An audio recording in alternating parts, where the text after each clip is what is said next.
Alright, so this time we'll be doing the other half of the two-pack, Starfire.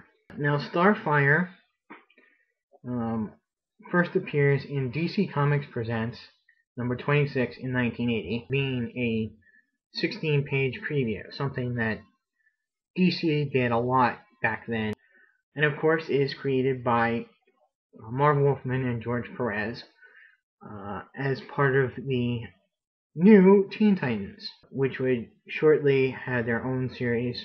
The sculpt is, I've got to say, okay. I mean, you can definitely tell that it is Starfire, but for some reason for me, it just doesn't really kind of capture her character that well. I mean, it's got great detail in the hair. Love the long hair. It's nice that it doesn't hinder the articulation of the head that much. Another thing is, like, it is her recent or current suit. I've always preferred her classic uniform from the Teen Titans. She's got the pretty much the standard DC Universe classics articulation. Arms, again, in and out, up and back and forth, elbow, bicep swivel, hands swivel a little bit, but really limited by the gauntlets that she wears. She's got the abdominal crunch as well as waist articulation. Legs back and forth, in and out, bend at the knee, rotate at the thigh, and bend at the foot. You notice that I keep her on the stand because she's, with her hair, she's very top heavy, and I just find it a lot easier to keep her on this stand than to have to constantly keep putting her back up. It really makes her a lot more stable. There's a little bit of bleed through and mistakes on the front of the uniform here, but otherwise it's pretty good. There's not much shading on here compared to the other ones. It just I really think that these could have been molded in there. She does have nice green eyes. Really, I am kind of disappointed in this figure. I thought it would be better than it actually is. It's still good, and it's nice to have a Starfire to go with the other Titans. Cyborg. It's kind of an odd fit because Cyborg is the old 80s Cyborg and not the current Cyborg. The Wally West Kid Flash is very much the original Teen Titans Kid Flash. The Teen Titans are kind of here and there and everywhere. It'd be nice to have some conformity. A certain period, just their classic look. Now, when they first envisioned her, is basically thought of as like Red Sonja in outer space, a warrior woman. She's from the planet Tamaran in the Vega system. Her name is Coriander. Put it there. And she's the younger of two daughters of the royal family. Both daughters are sent to Okara for training to be warriors, because Okara trains the best warriors in the Vegan system.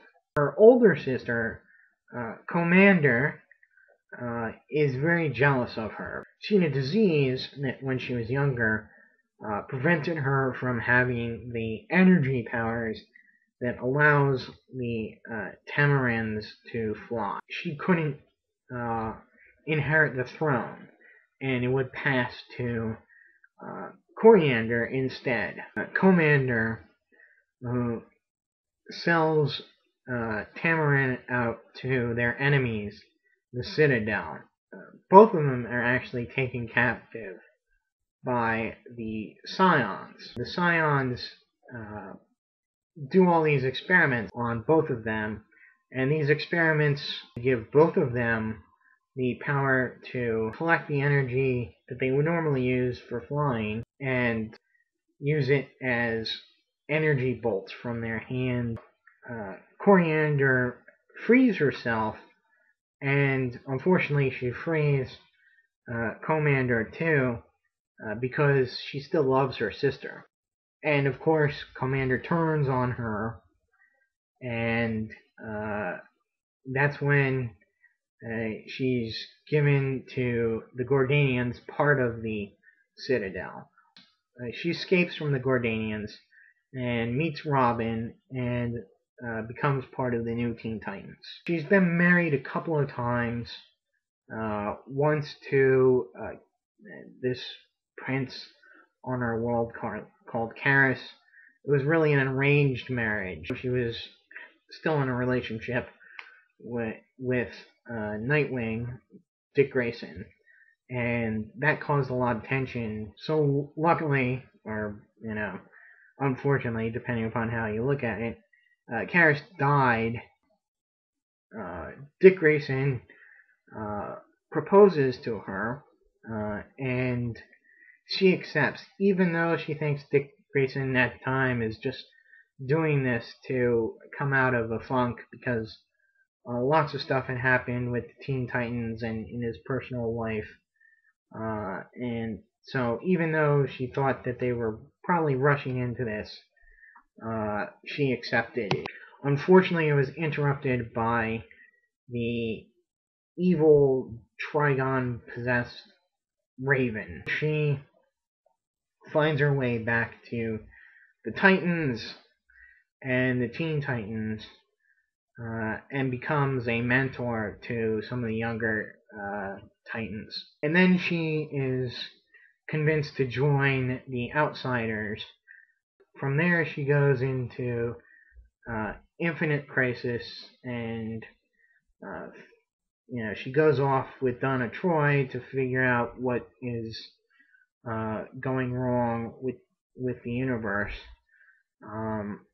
And in the aftermath of that, she is stranded in space with Animal Man and Adam Strange, and goes up against the Lady Styx. And then in Countdown to Adventure,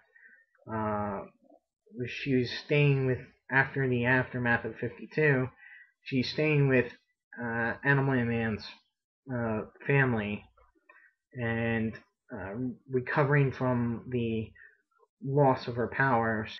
She then appears again in the Rand Thanagar Holy War series, and she's just made the leap, if you will, into the Justice League. She absorbs energy, which she can use for flight, energy blasts. Now, she's a very strong person. She's got super strength, and not quite as powerful as Wonder Woman, but pretty powerful.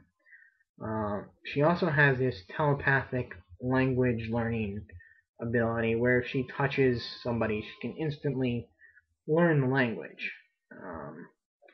And again, she's a skilled warrior in both armed and unarmed combat, thanks to her training. You might not know, but there was a Starfire before her, also from the Teen Titans. However, that was a Russian superhero, and he basically changed his name to Red Star. Until next time, see ya.